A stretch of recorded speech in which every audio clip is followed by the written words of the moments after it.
تازه انگارها، ایجاد نویسندگان نهانبین و ژرف پیما، اندیشه های کلیدی در درک معنی زندگی، هستی و راستی و آیین و عنعنه های اجدادی. تازه انگارها، ظهور آفریده های نوین و بهین ادیبان فلک سیر از رادیوی فرهنگ.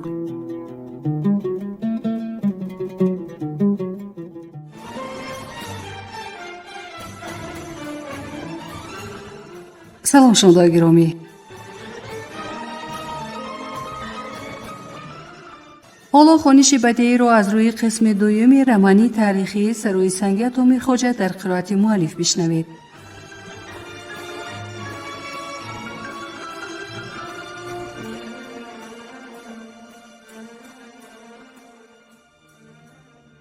گفتار 27.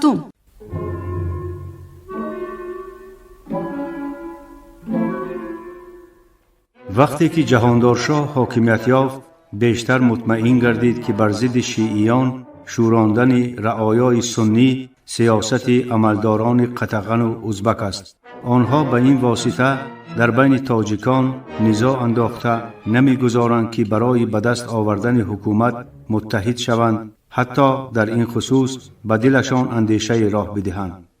جهاندارشاه خوشسواد می دانست که کوشش از بین بردن مزار ناصر خسرو نیز یک جزو همین سیاست است، زیرا محض همین متفکر بزرگ در موعظه و اشعارش آزاده‌زادگان را دعوت می کرد که برای به دست آوردن دولت و سلطنت خود از هممذهبی با ترکان دست بکشند. ولی آن وقت کسی به گپش باور نکرد. نه تنها باور نکردند، بلکه خودش را کافر و زندیق اعلان نموده حکم قتلش را برآوردند. به مقصد باطل ساختن تأثیر سیاست ترکان، جهاندارشاه خواهران و حاکمان و مهتران شغنان و خان یارکن درواز چترار و گلگیت و هنزا را که اسماعیلی بودند و عده‌ای از 12 امامی ها نیز در حدودهایشان میزیستند به زنی گرفت و خواهران خود را نیز به چندی از ایشان من جمله به شاه شغنان و شوهر داد. اقدام شاه به اهل دربار و حتی مردم عادی هم اثر کرد و مقدار عائله های گوناگون مذهب خیلی افزود.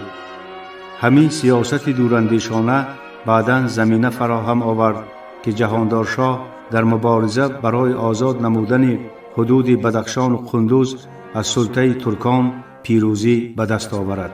اینک جهاندارشاهی که با گرفتن نام وی دشمنانش از یارکن تا قندوز به خود می لرزیدند روی به گریز آورده است. گردش چرخ پرشوبده را نه شاه نگاه داشته می توانسته است نه پیغمبر. از کدام گور کهنه جهاندارشاه با کراهت چنین اندیشه می کرد؟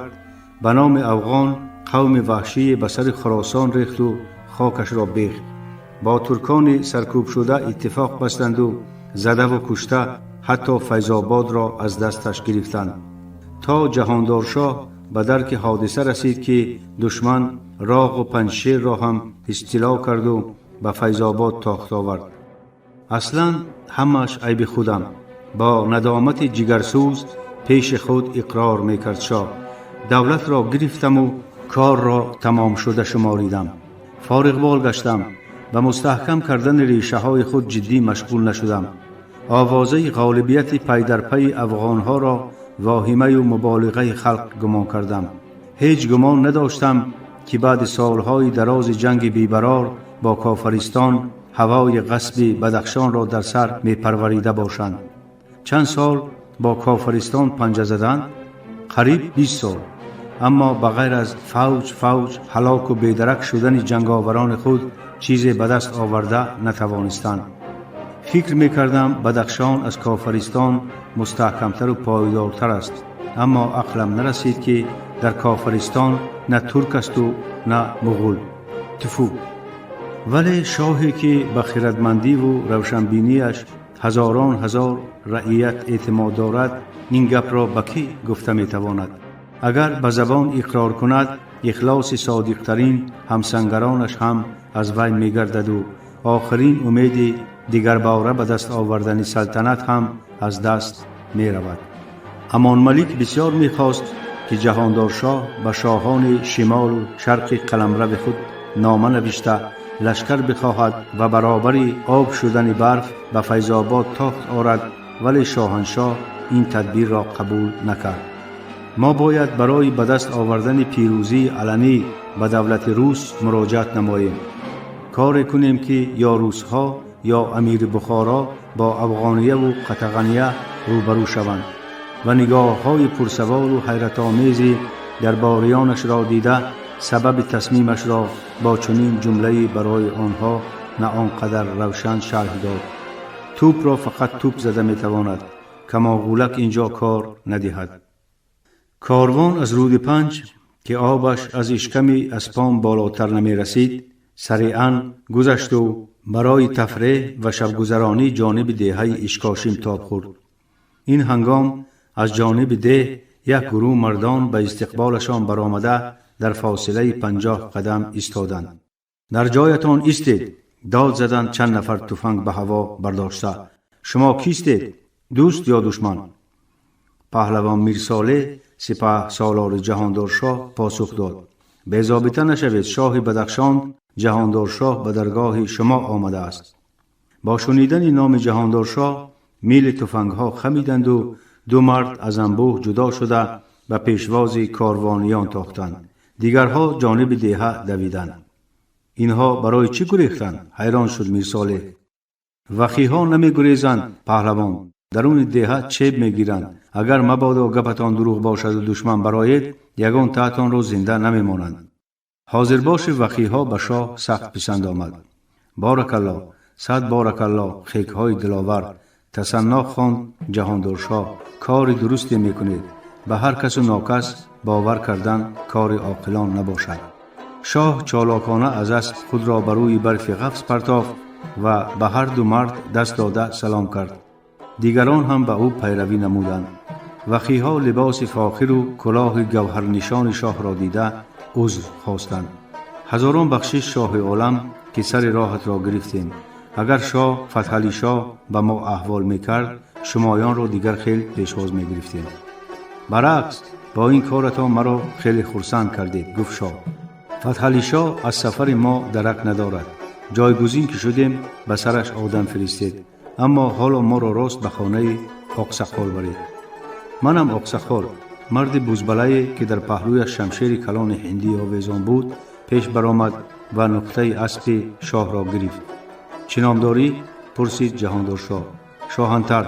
همراه هم دلدارشاست، کارزن به همتا. برای همین با خود گرفتیش؟ آره، در یک میژه زدن به سینه دو سه کس کارد میشناند. با یک کارد؟ تعجب کرد جهاندارشاه. نه، تگ گلیمش 10-12 کارد دارد. وقت ضرورت چنان چالاک می شود که دشمن چی خیل کارد خوردنش را پی هم نمی برد. اوه شوازه، برای همین به خودت همراه کردی؟ تکرارا پرسید شاه. برای همین شاه، خندید شاهنتر. از مبادا. و به زبان وخانی به همراهش رو آورد.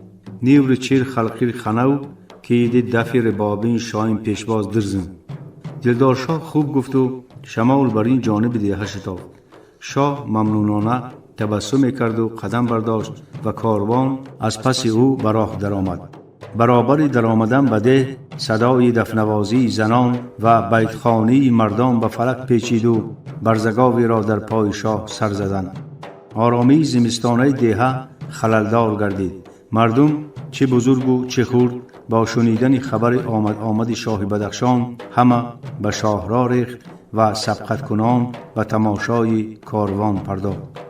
نوکران شاه گرد او را پیچانده تا رساندنش به خانه آقسخال شمشیر به نیام نگذاشتند.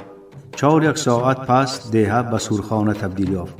آقسخال شاه را در خانه خود، کاروانیان دیگر را در 10 خانه آبادتر ده جایگزین نمود و پزنده های بهترین را خواست و امر داد که چند نوع خوراک آماده سازند. به امر جهاندارشاه شاهنتر چابک سواری را برای آگاه نمودن شاه وخان فتحعلی شاه به پایتخت آن دهکده نمدگوت فرستاد.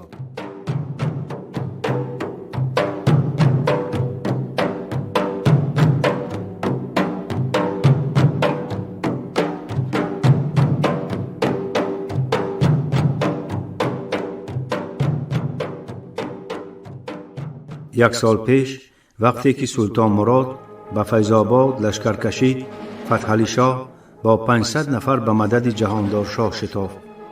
اما تا رسیدن او دشمن نیم فیض‌آباد را تسخیر کرده بود و سپاه جهاندار شاه جنگ کنان عقیب می نشست. وخیان دلاور خود را بر لشکر سلطان مراد زدند، ولی روحیه جنگی بدخشیان را برداشته نتوانستند. سپاه سلطان مراد زور آورد، جهاندار شاه به چترال گریخت و فتحعلی شاه هم مجبور شد تا رسیدن به چترال او را حمایه نماید. سلطان مراد خالوی خود مزراب شاه را به تخت فیض‌آباد شناند و خود به قندوز رفت. در چترال امام ملک مهتر شاهنشاه را مردانوار تیمارداری کرد. برایش شرایط خوب زیست مهیا ساخت. برای لشکر سیرشمارش در چند دیش جای خالی نمود.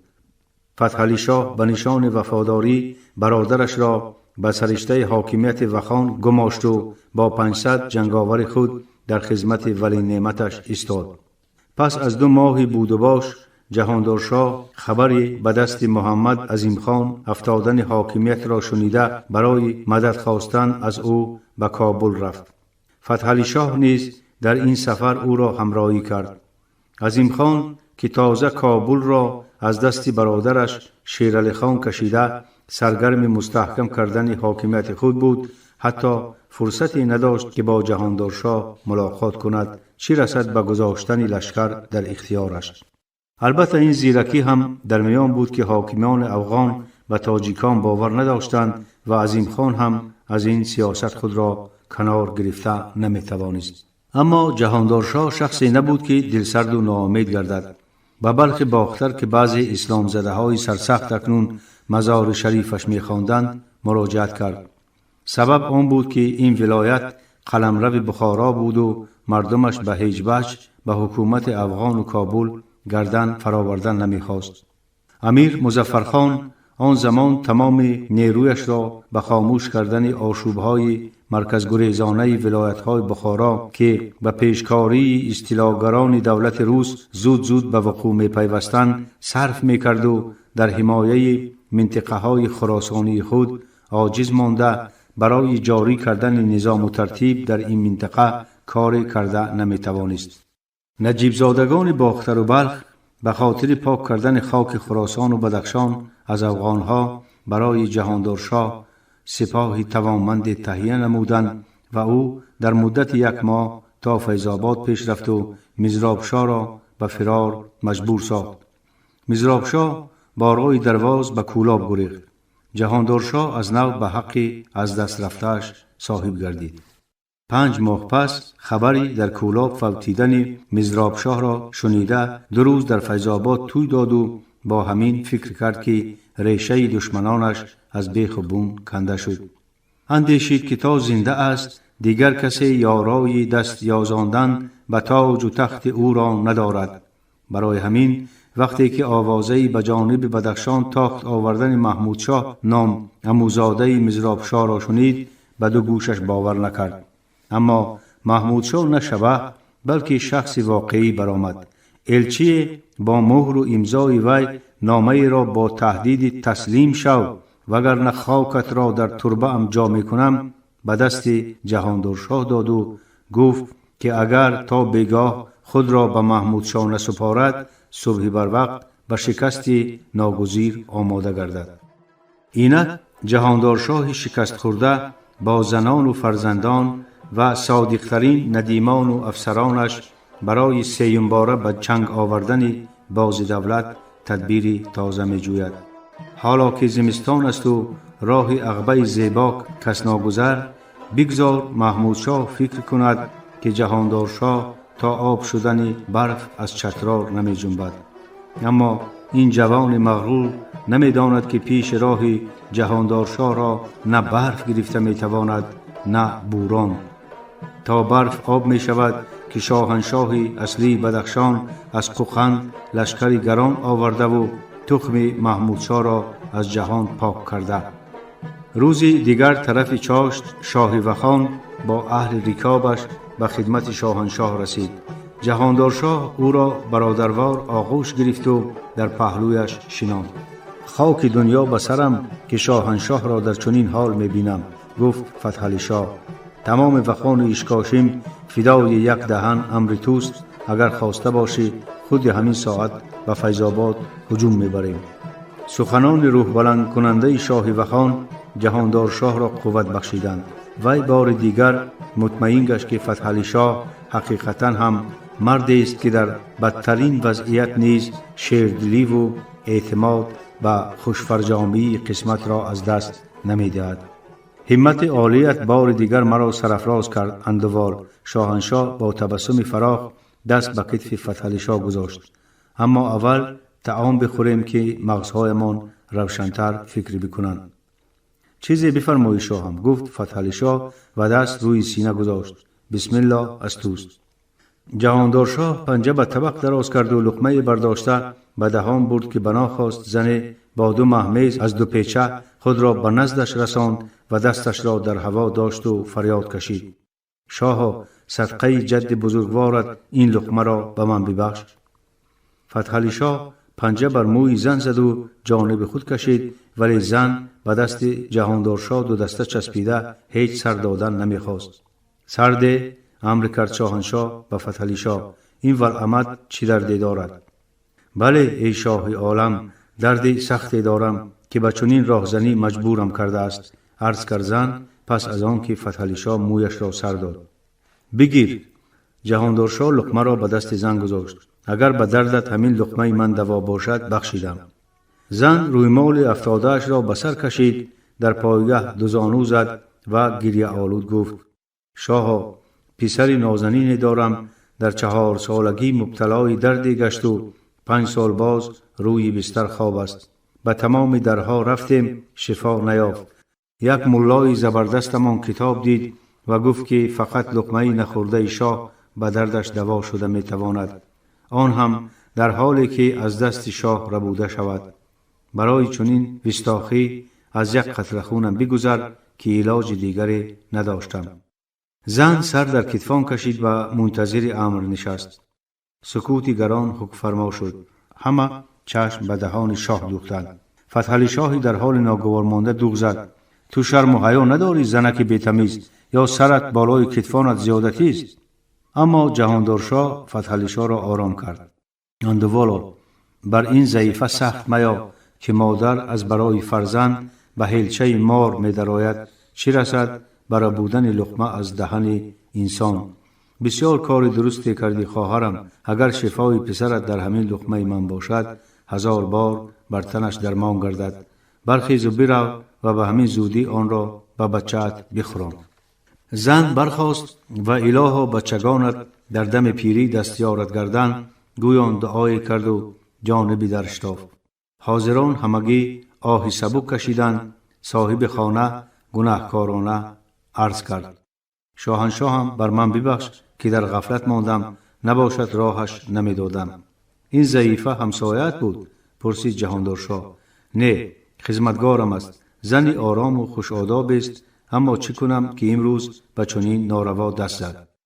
جهاندار شاه گفت امرم این است که ضعیفه را برای جسارتش سرزنش نکنی، در این خصوص حتی یادآور هم نشوی.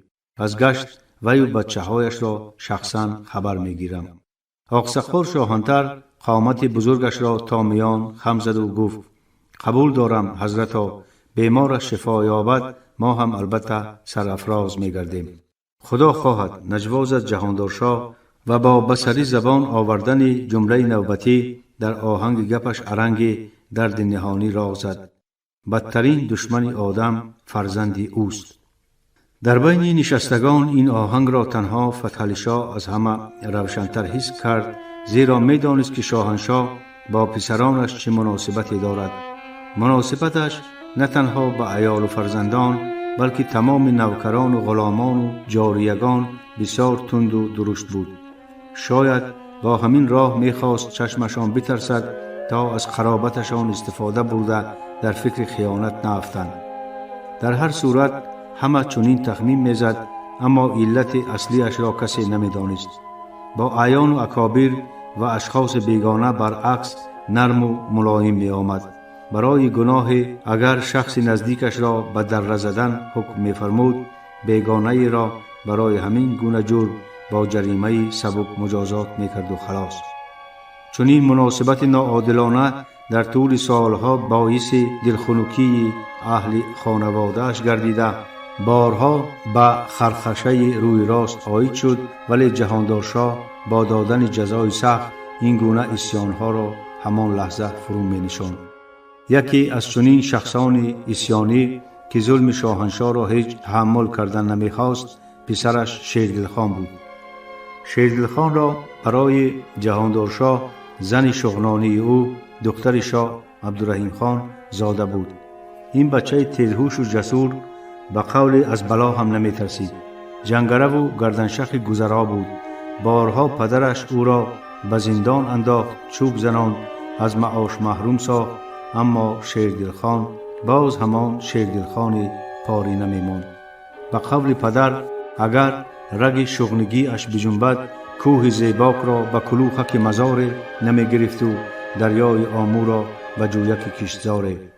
خیش و تبار چی در دربار و چی بیرون از آن شیردلخان را همگی دوست می داشتند، زیرا وی جوانمردی درستکار و به وجدان بود و بدون ترس و هراس حقوق و منفعت‌های آنها را در نزد پدرش حمایت می نمود. به خاطر این اعمالش شیردلخان آبروی و نفوذ کلان به دست آورد و حتی می توان گفتند که پیشوای غیر رسمی خاندان شاهنشاه بدخشان گردید. با همه این در مناسبت به پدر انصاف و عدل را نگاه می داشت، به امور دولتداری دخالت نمی کرد، هر وظیفه را که شاهنشاه می سپرد با اعلاترین کیفیت به اجرا می رساند. حالا هم شیردلخان در مسئله مدد خواستن از امیر بخارا و روس‌ها با پدرش اختلاف نظر داشت. وی بر آن بود که اگر تمام شاهیگری‌های تابع بدخشان از چین تا درواز به مقابل محمود شاه از یک گریبان سر برآورند، بدون شک و شبهه پیروز خواهند گشت. مدد طلبیدن از دولت‌های دیگر در هر صورت استقلال واقعی را از اختیار شاه بدخشان بیرون می‌سازد، زیرا در آن صورت بازیچه دست آنها می‌گردد که حاکمیت را از محمود خان کشیده به وی می‌سپارند. برادرانش نیز شیردلخان را طرفداری می‌کردند، اما کسی جرأت نداشت که در این باره سخن به میان آورد. جهاندار شاه در زمان سرشان را به باد می‌داد. برای همین با دل ناخواهم و سینه پر اعتراض با زن و فرزندان خود میان کاروان می رفتند و نمی دانستند که اقدام امداد طلبی پدرشان برای آنها چه سرنوشتی را پیش خواهد آورد. پس از آن که خوراک خوردند و دست شستند، جهاندار شاه به فتحعلی شاه رو آورد. 3 روز دم می گیریم، صبح روز 4 حرکت می کنیم. تو نفری را برای دعوت یوسف علی خان به شغنان بفرست. من فکر کردم که به شغنان می روی. اظهار حیرت کرد فتحعلی شاه. وقت از دست می رود. حالا هر دقیقه غنیمت است. تو سرحد را نگاه بدار تا آمدن من یگان شه بچه و میر بچه به فیض‌آباد نگذرد. نه شغنی، نه وخی، نه اشکاشمی. بگذار محمود فکر کند که ما شکست خوردیم و از بحر حکومت گذشتیم. فتحعلی شاه دست بر سینه گذاشت. به چشم شاهم. من کوشش میکنم که تا عید نوروز با لشکری گران بیایم. آنگاه بر حال این محمود بینمود مرغان هوا خواهند گریست.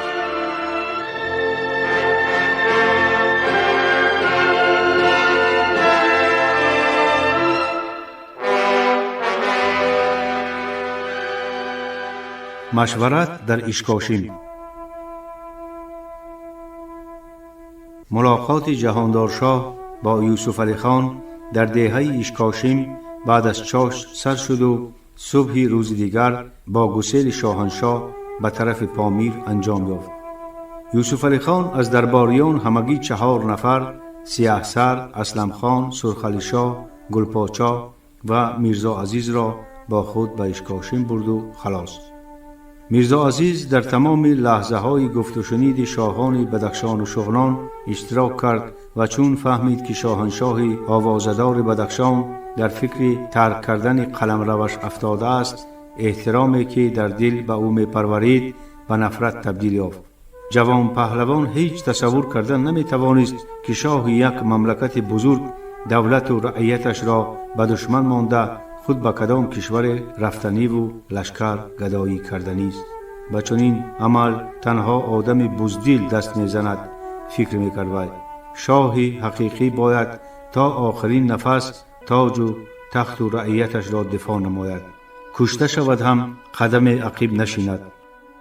تا دیدار با جهاندار شاه، یوسف علی خان در تخیل میرزا عزیز نسبت به اولی کوچک و کم مقدار میتافت، ولی بعد آن وزن و احتشامش یکباره بالا رفت، چون که به دودیلگی و کلویش در چنین لحظه‌ای که تقدیر مملکت حل میشد، ایستادگی در مقابل دشمن بدخشان و شغنان را به گردن گرفت.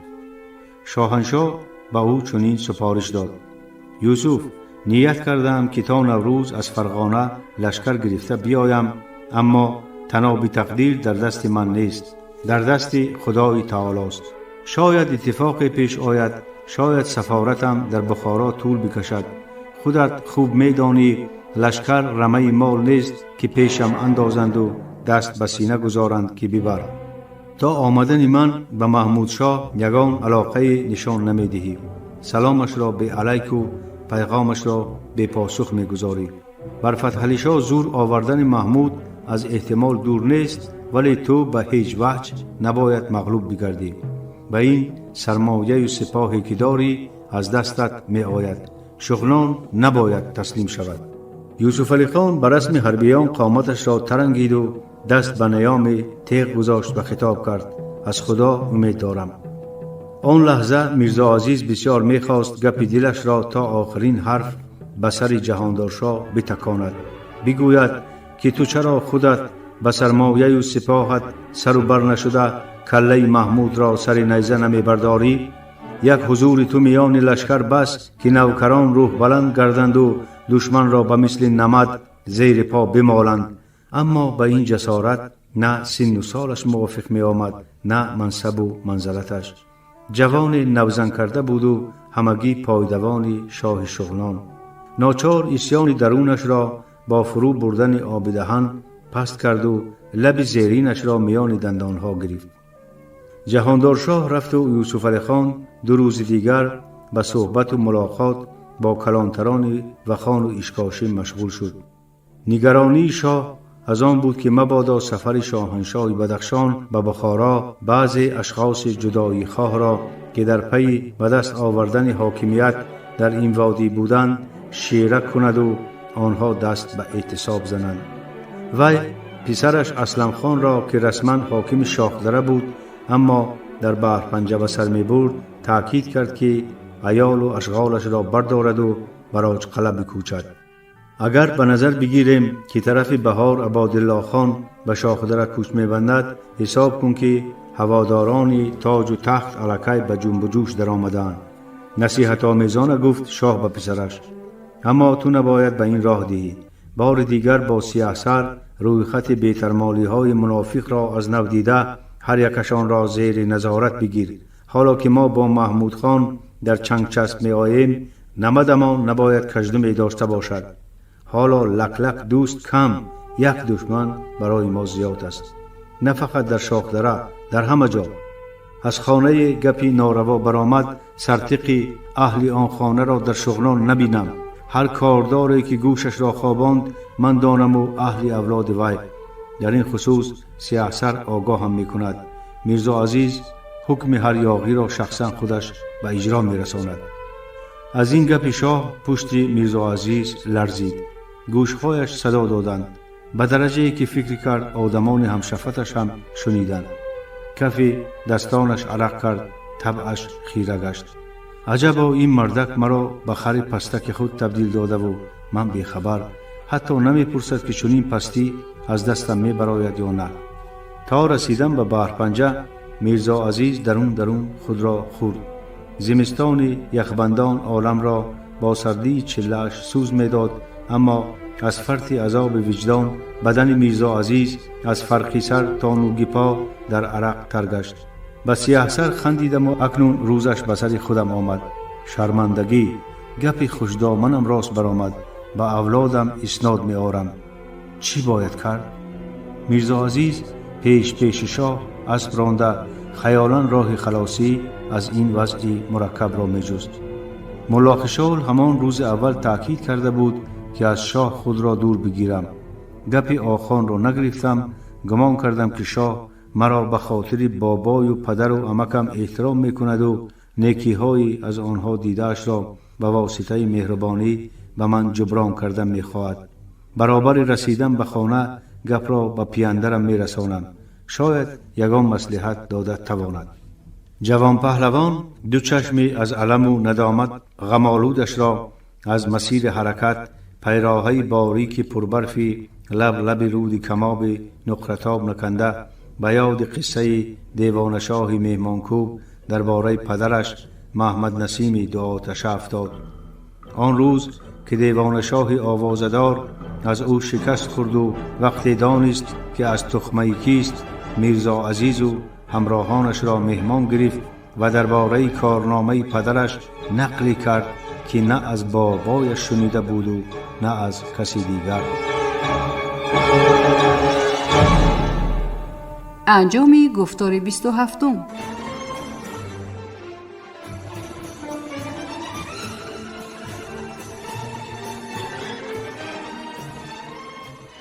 شنونده های گرامی، شما خوانش بدیعی رو از روی قسم دوم رمانی تاریخی سروی سنگ عطا میرخواجه در قرائت مؤلف شنیدید.